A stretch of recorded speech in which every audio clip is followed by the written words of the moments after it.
Hello बच्चों, welcome back. बच्चों, पिछले वीडियो लेक्चर में हमने न्यूट्रिशन को स्टार्ट करा था। हमने उस वीडियो लेक्चर में देखा था न्यूट्रिशन क्या होता है, न्यूट्रिएंट्स क्या होते हैं। फिर हमने मोड ऑफ न्यूट्रिशन यानी ऑटोट्रोफिक न्यूट्रिशन और हेटेरोट्रोफिक न्यूट्रिशन की बात करी थी। आज की इस वीडियो लेक्चर में बच्चों हम पढ़ेंगे ऑटोट्रोफिक न्यूट्रिशन। उसमें भी आपके सिलेबस में दे रखा है फोटो ऑटोट्रॉफ के बारे में, यानी कि फोटोसिंथेसिस के बारे में। आज के इस वीडियो लेक्चर में हम देखेंगे ग्रीन प्लांट्स कैसे अपना फूड बना लेते हैं। आज आप हमारे साथ कनेक्टेड रहिएगा।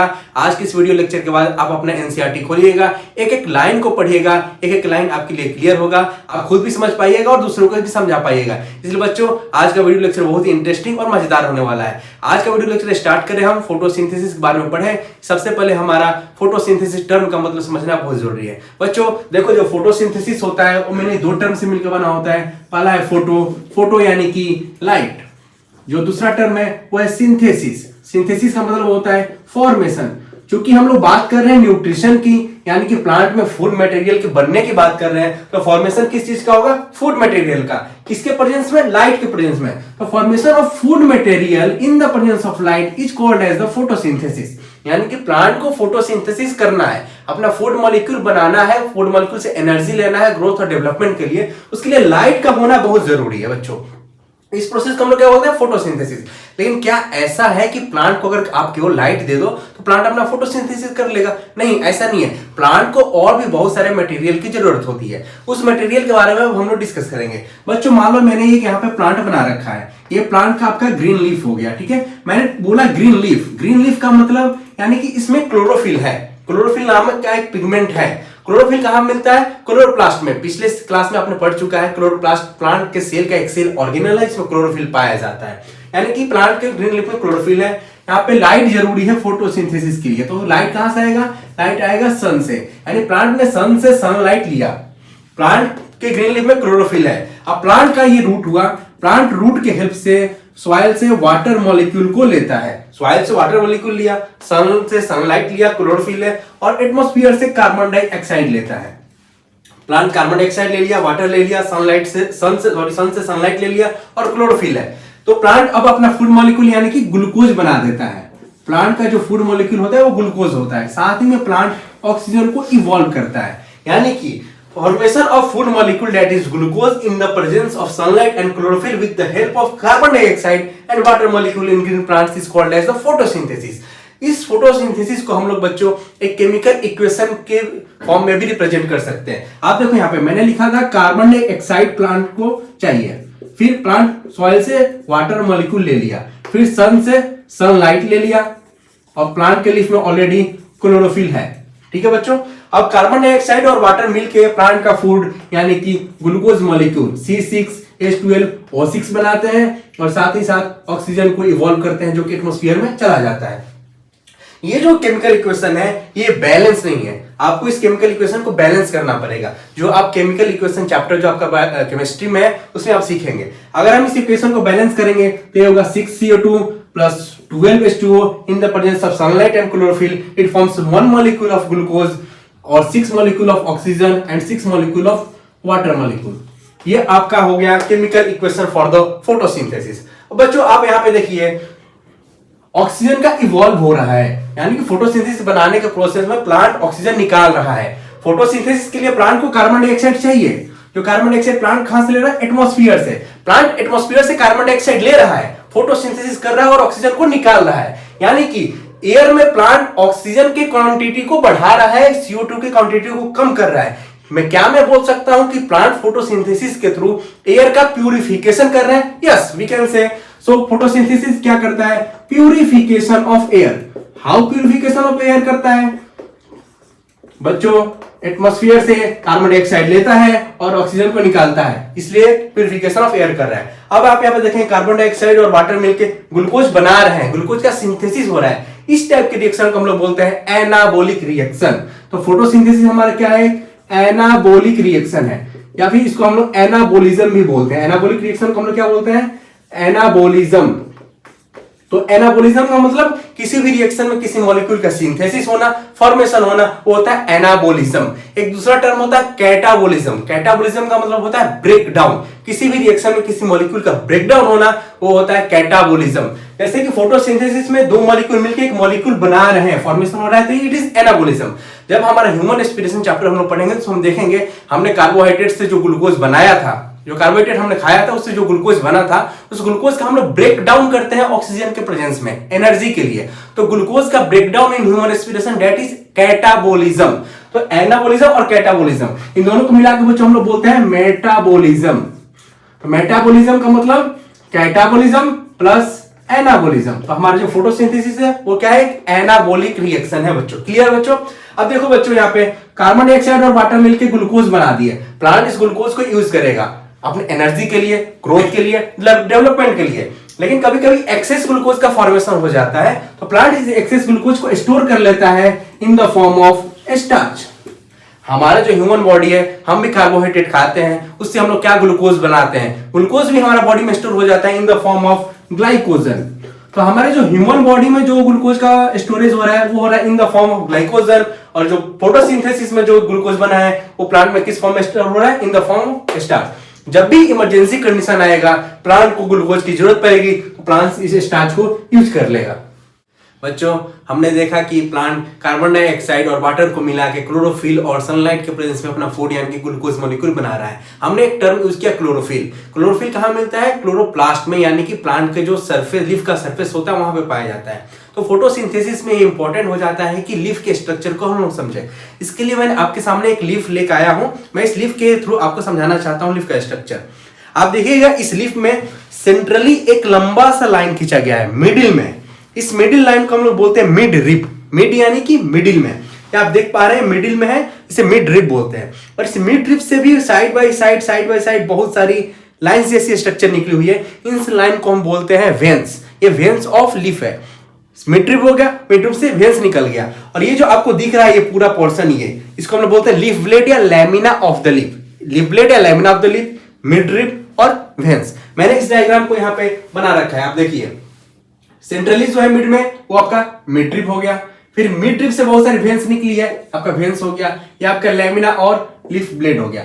अब आप इस प्लांट को अगर इस तरह से काटेंगे, ऐसे काटिएगा, तो यहाँ पे आप देख पाइएगा यहाँ पे एक फ्लोएम होता है और जाइलम होता है। फ्लोएम और जाइलम क्या होता है, आने वाले नेक्स्ट टॉपिक यानी कि ट्रांसपोर्टेशन इन प्लांट्स में हम लोग पढ़ेंगे। बस आप अभी इतना समझिए, फ्लोएम जो होता है वो फूड मटेरियल के ट्रांसपोर्टेशन में हेल्प करता है। प्लांट फोटोसिंथेसिस से फूड बना दिया, लेकिन उस फूड मॉलिक्यूल को different parts of the plants में पहुंचाना है, उसमें हेल्प करता है आपका फ्लोएम। नेक्स्ट है आपका जाइलम। जाइलम क्या करता है, रूट से जो वाटर मॉलिक्यूल के एब्जॉर्ब किया जा रहा है, प्लांट को फोटोसिंथेसिस में वाटर मॉलिक्यूल चाहिए, रूट से प्लांट एब्जॉर्ब कर रहा है, उस वाटर को लीफ तक पहुंचाना है, उसका काम कौन करता है, जाइलम। तो फ्लोएम जो होता है फूड मॉलिक्यूल्स और मिनरल्स के ट्रांसपोर्टेशन में हेल्प करता है, जबकि जाइलम वाटर मॉलिक्यूल के ट्रांसपोर्टेशन में हेल्प करता है। इन दोनों को मिलाकर बोलते हैं हम लोग वैस्कुलर बंडल। ये था आपका लीफ का स्ट्रक्चर। अब आपके एनसीईआरटी में क्रॉस सेक्शन ऑफ लीफ के बारे में दे रखा है, यानी कि आपको जब भी एग्जाम में फोटोसिंथेसिस के बारे में पूछे, लीफ के बारे में पूछे, क्लोरोप्लास्ट के बारे में पूछे, तो आपको डायग्राम बनाना बहुत जरूरी है। डायग्राम बनाने से बहुत अच्छे मार्क्स मिलते हैं। आपको neat and clean with label diagram बनाना है आपको। मैंने यहाँ पे एक डायग्राम बना रखा है, आप देखो बच्चों, ये आपका लीफ हो गया। लीफ को अगर मैं ऐसे काट दूं, ऐसे काटूं और आप सामने से ऐसे देख रहे हो, ठीक है, तो वो है आपका ये cross section of the leaf. मैंने यहाँ पे बना रखा है, लीफ को आपने ऐसे काटा और आपने सामने से देख पा रहे हो, ठीक है। तो आप देखो यहां से मैंने लीफ को काटा और लीफ को ये इनलार्ज करके आपके सामने बना दिया। अब देखो लीफ का ये वाला जो ऊपर वाला पार्ट है ये है अपर एपिडर्मिस, लोअर वाला पार्ट है ये आपका लोअर एपिडर्मिस, यानी अपर एपिडर्मिस और लोअर एपिडर्मिस, ठीक है। डर्मिस का मतलब होता है स्किन।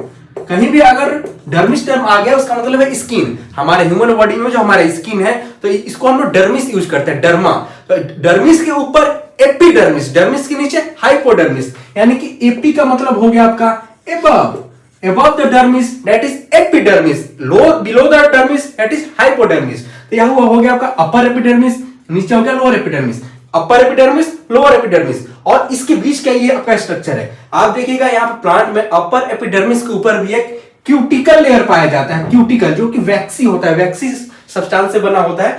इस क्यूटिकल लेयर का क्या काम है? क्यूटिकल लेयर प्लांट को मैकेनिकल इंजरी से बचाता है, या फिर प्लांट में कोई पैथोजन, बैक्टीरिया, फंगल ग्रोथ ना हो जाए, इस चीज को बचाने के लिए क्यूटिकल होता है। ये जो क्यूटिकल होता है ये आपका वेवी भी होता है, वेवी, यानी कि सिंगल स्ट्रेट लाइन में नहीं होता है बल्कि ये वेव जैसा होता है, इसलिए मैंने देखिए यहाँ पे वेव जैसा बना रखा है क्यूटिकल। तो अपर एपिडर्मिस के ऊपर क्यूटिकल जो कि वेवी है, वैक्सी है, मैकेनिकल इंजरी से बचाता है, पैथोजन से बचाता है प्लांट को। नीचे हो गया आपका lower epidermis, upper epidermis, lower epidermis.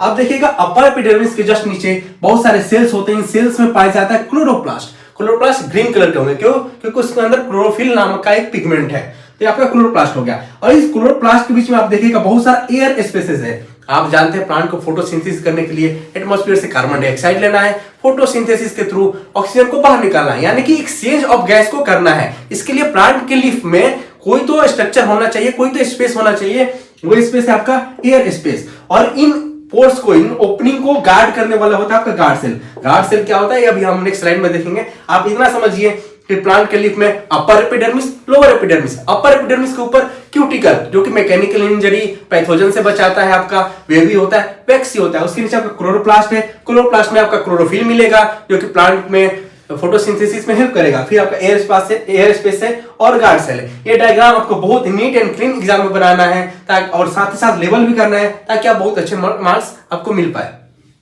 बच्चों, हमने देखा कि फोटोसिंथेसिस में प्लांट को एटमॉस्फेयर से कार्बन डाइऑक्साइड लेना पड़ रहा है, और फिर प्लांट को फोटोसिंथेसिस से जो ऑक्सीजन मिल रहा है उसे एटमॉस्फेयर में वापस देना भी पड़ रहा है। यानी कि प्लांट में कोई तो ऐसा स्ट्रक्चर होना चाहिए जो इस गैसियस एक्सचेंज को अलाउ करे, जो इस गैसियस एक्सचेंज के लिए रिस्पॉन्सिबल हो।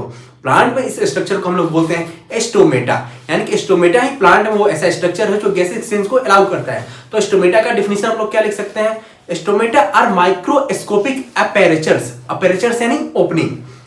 Stomata are microscopic aperture or tiny pores which are responsible for the gaseous exchange, and they are present on the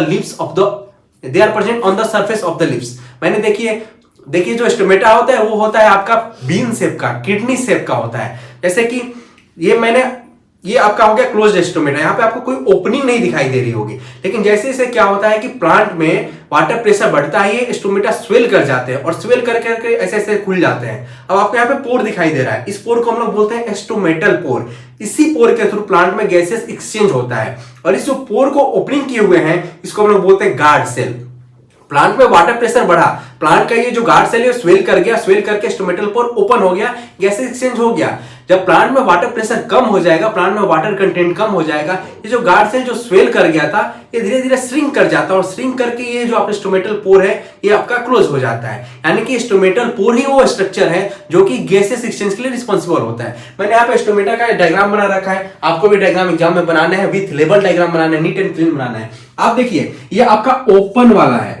open वाला क्यों है? क्योंकि यहाँ पे स्टोमेटल पोर दिखाई दे रहा है, यहाँ पे स्टोमेटल पोर दिखाई दे रहा है इसलिए ओपन है। यहाँ पे आपको कोई पोर नहीं दिखाई दे रहा है, कोई ओपनिंग नहीं दिखाई दे रहा है, तो ये आपका क्लोज्ड स्टोमेटा है। ये ओपन स्टोमेटा है, क्लोज्ड स्टोमेटा।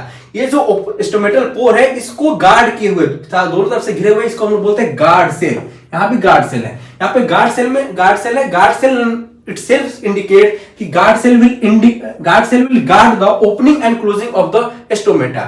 नाम गार्ड सेल है, यानी कि गार्ड करेगा कि स्टोमेटा को कब ओपन होना है, कब क्लोज होना है। ओपन कब होगा? जब यहाँ पे वाटर कंटेंट ज्यादा होगा, गार्ड सेल स्वेल कर जाएगा, स्टोमेटल पोर ओपन हो जाएगा। जब वाटर कंटेंट कम हो जाएगा, गार्ड सेल श्रिंक कर जाएगा, स्टोमेटा क्लोज हो जाएगा। तो आपका स्टोमेटल पोर को गार्ड करने वाले गार्ड सेल होते हैं। फिर गार्ड सेल को भी सराउंडेड बहुत सारे सेल होते हैं जिन्हें हम लोग बोलते हैं एपिडर्मल सेल। ये होगा आपका स्टोमेटा। तो स्टोमेटा का फंक्शन क्या है? पहला फंक्शन स्टोमेटा का गैस का एक्सचेंज करना, गैसियस एक्सचेंज, ठीक है। फिर गैसेस एक्सचेंज क्यों? क्योंकि ये एटमॉस्फेयर से कार्बन डाइऑक्साइड ले रहा है, फोटोसिंथेसिस जो ऑक्सीजन बन रहा है उस ऑक्सीजन को बाहर निकाल रहा है। दूसरा जो फंक्शन होता है वो होता है आपका ट्रांसपीरेशन।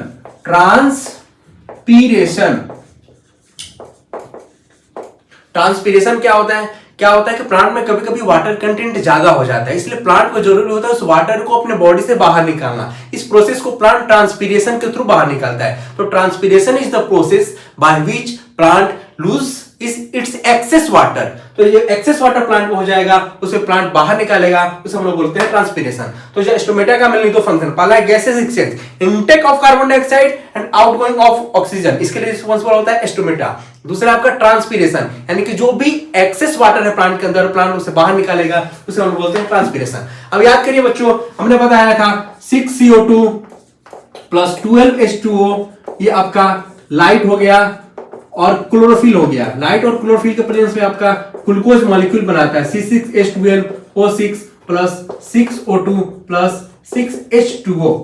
ठीक है, ये आपका इक्वेशन था। अब देखिए बच्चों, ये जो इक्वेशन है फोटोसिंथेसिस का, ये मेनली 3 स्टेप्स में होता है। पहला स्टेप होता है वो होता है आपका एब्जॉर्प्शन, जो दूसरा स्टेप है उसे हम लोग बोलते हैं कन्वर्जन। पहला स्टेप एब्जॉर्प्शन, दूसरा कन्वर्जन और तीसरा स्टेप को हम लोग बोलते हैं रिडक्शन।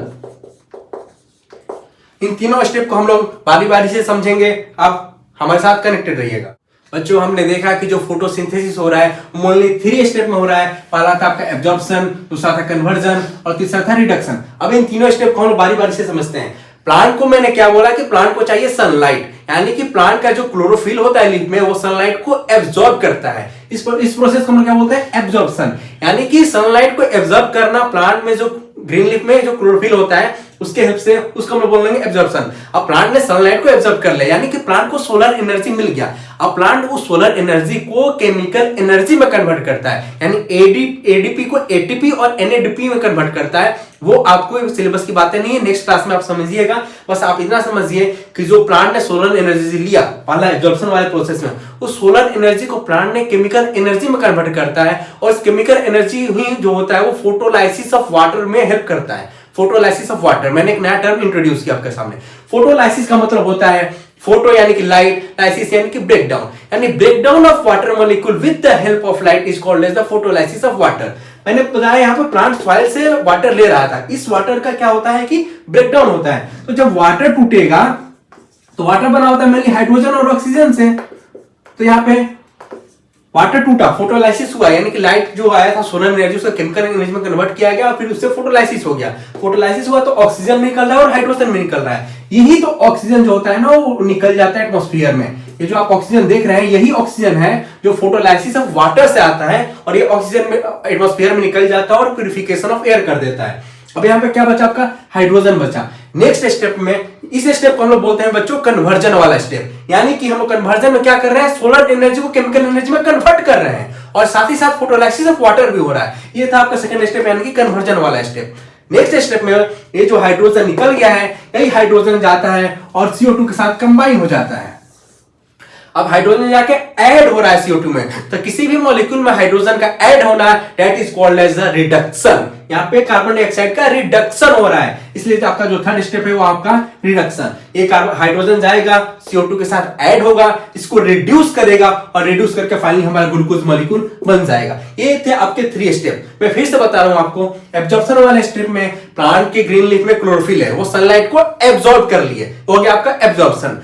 नेक्स्ट स्टेप यानी कि कन्वर्जन वाले स्टेप में प्लांट के पास सोलर एनर्जी है, उस सोलर एनर्जी को केमिकल एनर्जी में कन्वर्ट किया जाता है, तो ये हो गया कन्वर्जन। ठीक है, और वो जो केमिकल एनर्जी है वो हेल्प करता है फोटोलाइसिस ऑफ वाटर। वाटर कहां से आया, रूट से आया था। रूट से कौन लाया था, रूट हेयर लेके आए थे, जो वाटर आ गया, फिर इसका फोटोलाइसिस हो गया। फोटोलाइसिस हुआ तो हाइड्रोजन भी बना, ऑक्सीजन भी बना। यही ऑक्सीजन जो है एटमॉस्फेयर में चले गए और एटमॉस्फेयर में जाके प्यूरिफिकेशन ऑफ एयर कर दिए। अब क्या बचा प्लांट में, आपका हाइड्रोजन मॉलिक्यूल बचा। अब नेक्स्ट स्टेप में, रिडक्शन वाले स्टेप में, ये हाइड्रोजन जाएगा कार्बन डाइऑक्साइड के साथ ऐड हो जाएगा, यानी कार्बन डाइऑक्साइड को रिड्यूस कर देगा। इस प्रोसेस में हम बोलते हैं रिडक्शन, और इस प्रोसेस में हमारा फाइनली ग्लूकोज बन गया। बच्चों, अब ऐसा जरूरी नहीं है कि जो तीनों स्टेप है ये एक ही साथ हो जाए, साइमल्टेनियस हो जाए, ऐसा कोई जरूरी नहीं है। प्लांट अपने नीड के अकॉर्डिंग, प्लांट अपने एटमॉस्फेयर के अकॉर्डिंग इन तीनों स्टेप को आगे पीछे भी कर सकता है। जैसे कि कोई अपने एक नाम सुना होगा, जीरोफाइटिक प्लांट। जीरोफाइटिक प्लांट वैसे प्लांट होते हैं जो लेस वाटर कंटेंट, यानी कि जहां पे वाटर कम होता है वहां पे भी ये लोग ग्रो कर जाते हैं, जीरोफाइटिक प्लांट्स। अब जीरोफाइटिक प्लांट्स क्या करते हैं, इस प्लांट के पास ऑलरेडी वाटर कंटेंट कम है, तो ये प्लांट अपना दिन में स्टोमेटा को क्लोज कर लेते हैं। कोई बता सकता है क्यों क्लोज करते हैं, मैं आपको बताता हूं।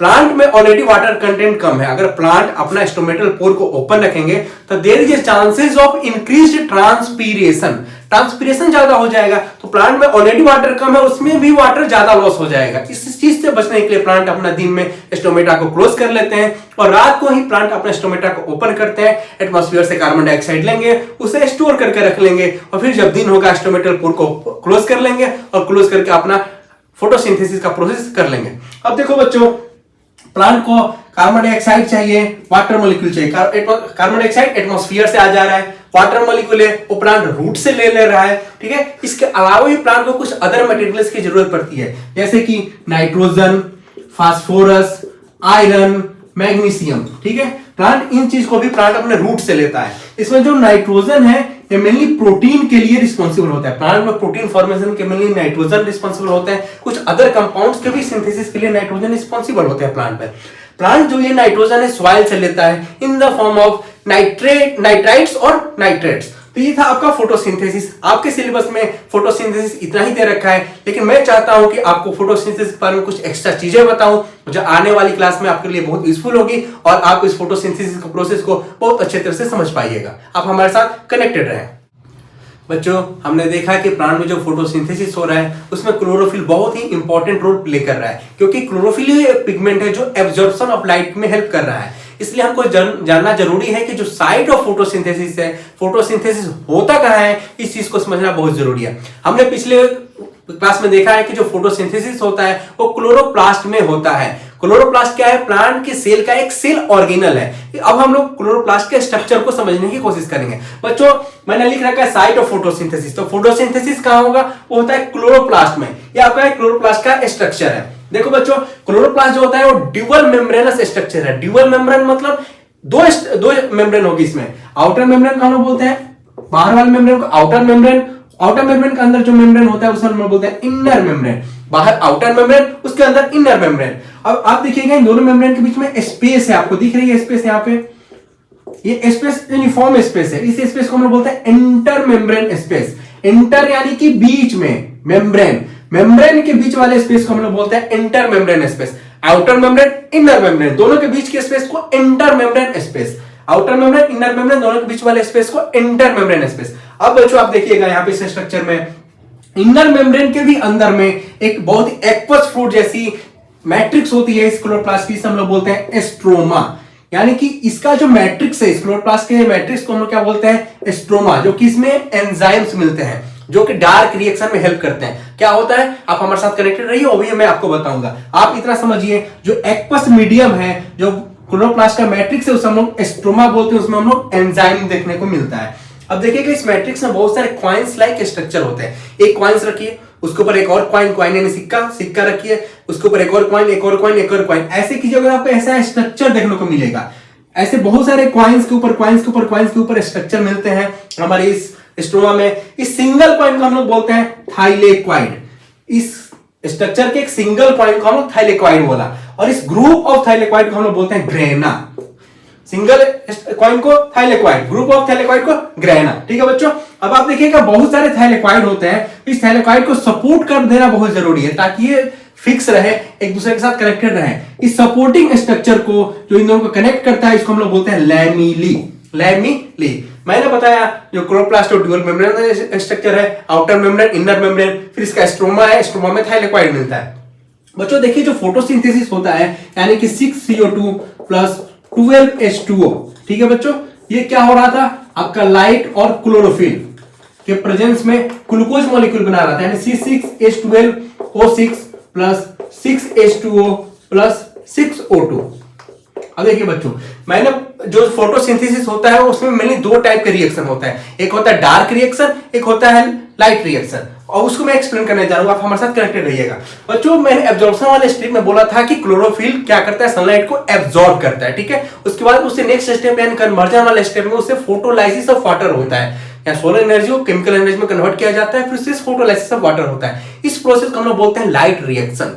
लाइट रिएक्शन नाम ही बताता है कि इसके लिए लाइट का होना जरूरी है, इसलिए लाइट रिएक्शन को हम लोग बोलते हैं लाइट डिपेंडेंट रिएक्शन। तो दो टाइप के रिएक्शन होता है। पहला है आपका लाइट रिएक्शन, ठीक है बच्चों, इसको हम लोग हिल्स रिएक्शन भी बोलते हैं, क्योंकि हिल नामक एक साइंटिस्ट ने इसको डिस्कवर किया था, इसलिए इसको लाइट रिएक्शन और हिल रिएक्शन भी बोलते हैं। दूसरा होता है डार्क रिएक्शन।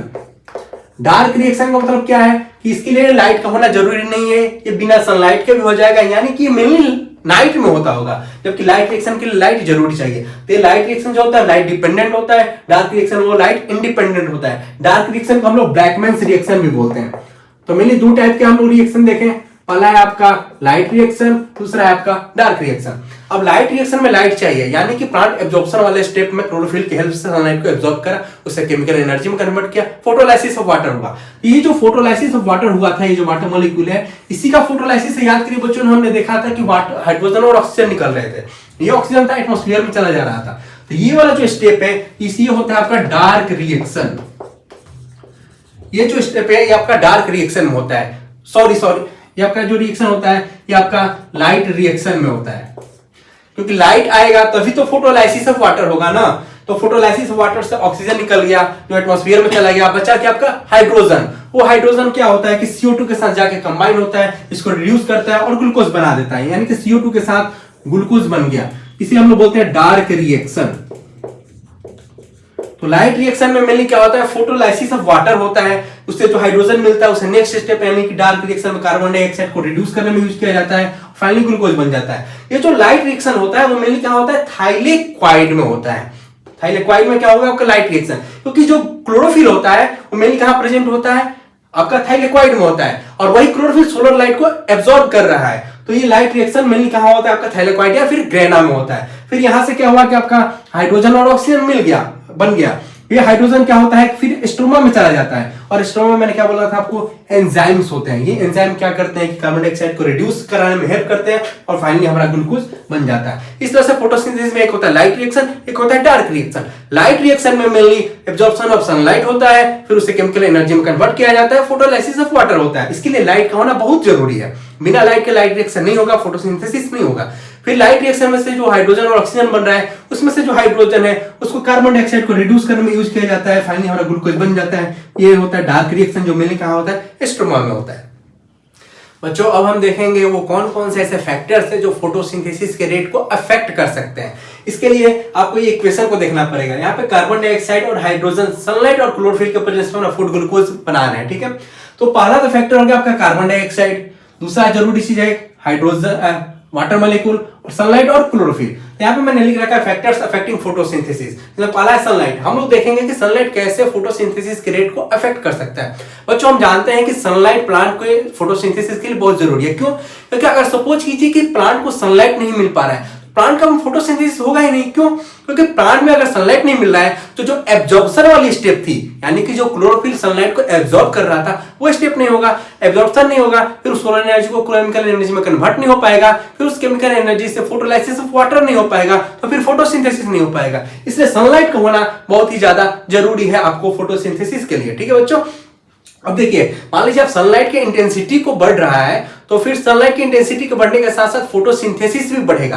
लेकिन अगर सनलाइट बहुत ज्यादा हो गया, बहुत तेज इंटेंसिटी का हो गया, तो क्या करता है कि सनलाइट प्लांट का जो स्टोमेटा होता है, स्टोमेटा क्लोज हो जाता है। स्टोमेटा क्लोज हो जाएगा तो फिर प्लांट में आपका गैसेस एक्सचेंज बंद हो जाएगा। गैस एक्सचेंज बंद हो गया मतलब प्लांट में CO2 नहीं आ रहा है, तो फिर आपका फोटोसिंथेसिस का रेट भी कम हो जाएगा। इसलिए सनलाइट जो फोटोसिंथेसिस के लिए बहुत जरूरी चीज है। आफ्टर अ सर्टेन लिमिट ज्यादा सनलाइट भी होना प्लांट के फोटोसिंथेसिस के रेट को अफेक्ट कर सकता है। ये था आपका पहला सनलाइट। दूसरे फैक्टर की हम लोग बात करेंगे बच्चों, क्लोरोफिल, ठीक है।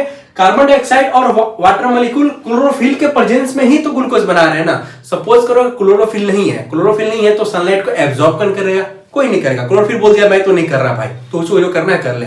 अगर एब्जॉर्प्शन ही नहीं होगा तो फिर सोलर एनर्जी आएगा नहीं, केमिकल एनर्जी बनेगा नहीं, फोटोलाइसिस नहीं होगा, फिर आपका समझिए कि फोटोसिंथेसिस नहीं होगा। इसलिए क्लोरोफिल का होना बहुत ही ज्यादा जरूरी है। तीसरा फैक्टर है कार्बन डाइऑक्साइड। प्लांट में गैसेस एक्सचेंज होता है, प्लांट को फोटोसिंथेसिस के लिए कार्बन डाइऑक्साइड चाहिए ही चाहिए। कार्बन डाइऑक्साइड नहीं होगा सोचो तो फिर कार्बन डाइऑक्साइड का रिडक्शन नहीं होगा, जो थर्ड स्टेप रिडक्शन वाले में हमने पढ़ा था, रिडक्शन नहीं होगा, फिर ग्लूकोज नहीं बन पाएगा। इसलिए कार्बन डाइऑक्साइड का होना भी जरूरी है। आप कार्बन डाइऑक्साइड के कंसंट्रेशन को बढ़ाते जाइए, फोटोसिंथेसिस का रेट बढ़ता जाएगा। लेकिन आफ्टर अ सर्टेन टाइम वो कार्बन डाइऑक्साइड प्लांट के लिए टॉक्सिसिटी करेगा। क्यों? क्योंकि प्लांट का जो स्टोमेटा है वो स्टोमेटा बंद हो जाएंगे उस CO2 की वजह से, जिसकी वजह से हमारा आपका फोटोसिंथेसिस का रेट अफेक्ट हो सकता है। आपका फोर्थ पॉइंट है H2O। H2O भी प्लांट के लिए बहुत जरूरी है, क्योंकि अगर H2O नहीं रहा तो जो फोटोलाइसिस ऑफ वाटर हो रहा था, सेकेंड स्टेप याद कीजिए, कन्वर्जन वाले स्टेप में फर्स्ट स्टेप में एब्जॉर्प्शन से आपका आया सनलाइट, सोलर एनर्जी। सेकंड वाले स्टेप में उसी सोलर एनर्जी को केमिकल एनर्जी में कन्वर्ट किया जा रहा था और फिर उसी केमिकल एनर्जी का यूज किया जा रहा था फोटोलाइसिस ऑफ वाटर के लिए। अगर वाटर ही नहीं है तो फोटोलाइसिस किस चीज का होगा? किसी भी चीज का नहीं हो पाएगा, फिर फोटोसिंथेसिस भी नहीं हो पाएगा। इसलिए वाटर का होना बहुत ही ज्यादा जरूरी है। आप वाटर के कंसंट्रेशन को बढ़ाइए बढ़ाइए बढ़ाइए, फोटोसिंथेसिस का जो रेट है वो बढ़ेगा बढ़ेगा।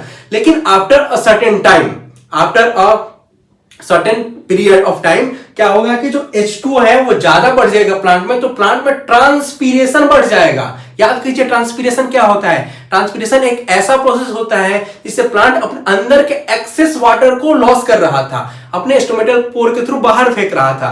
तो एक ट्रांसपीरेशन बढ़ जाएगा, तो ट्रांसपीरेशन से बचने के लिए प्लांट अपना स्टोमेटा क्लोज कर लेगा, फिर गैसेस एक्सचेंज अफेक्ट हो जाएगा, फिर फोटोसिंथेसिस भी अफेक्ट हो जाएगा। या फिर H2O अगर ज्यादा हो गया तो H2O कहां से एब्जॉर्ब हो रहा था? रूट से एब्जॉर्ब हो रहा था। कौन कर रहा था? रूट हेयर कर रहे थे।